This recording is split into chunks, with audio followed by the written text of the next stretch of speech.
Quite a year on Wall Street. Since the start of 2009, the Dow is up 20%. The S&P 500 gained 25%. And the NASDAQ has added 45%.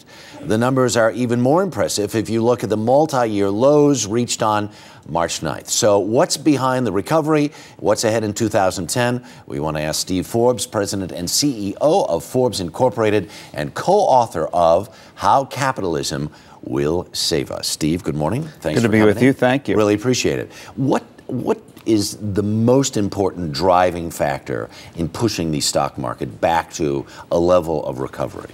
The most important happened in March when those lows were reached, and Congress did something that didn't get much notice, which was change of bank regulation and how banks value their capital. Before, it looked like the whole system was going to go down. Most of the losses were book losses, not actual cash losses. When that was changed in March and April and everyone realized the world's not coming to an end, the market started to recover. And so we've had a very good recovery, especially considering what happened in the year before. However, before we get too giddy with the champagne, we have to put it in context. When you take especially the lousy value of the dollar, most other marts around the world have done better than us. But hey, take the nice gains. Let's take what we'll get, right? On the other hand, we're still looking at 10+% unemployment. You see this rise in the stock market, and there's a sense of relief for people with 401ks and everything else, and retirement investments.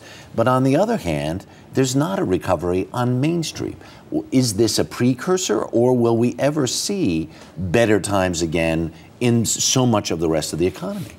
I think we will. We'll get a recovery next year. It's not going to be the kind of a real bounce back you normally get after the kind of fall we had late last year and early this year. But again, you're going to take what you want. You're going to take what you can get. But the three things to watch out for. One is the dollar. The weak dollar is a real dampener on business investment. We've got to get rid of that weak dollar. Number two, big issue on taxes. Taxes, the tax cuts of 2003 expire at the end of the year. Big debate coming up on that. And then there's an issue out of our immediate hands, and that is the Middle East. Israel, Iran. That's probably going to come to a climax this year. Because it certainly can drive up oil prices and all kinds of other things. It can have all sorts of consequences. That have negative consequences. Let's go back to the economy itself, because the economy that collapsed was based 70% on consumer spending. That's not a sustainable economic model. Is there something else out there that can replace what didn't work before? Well, the consumer side went on a binge, in part because the Federal Reserve's weak dollar policy meant it was printing too much money, which distorted economic activity. We had a binge in housing instead of a more normal activities.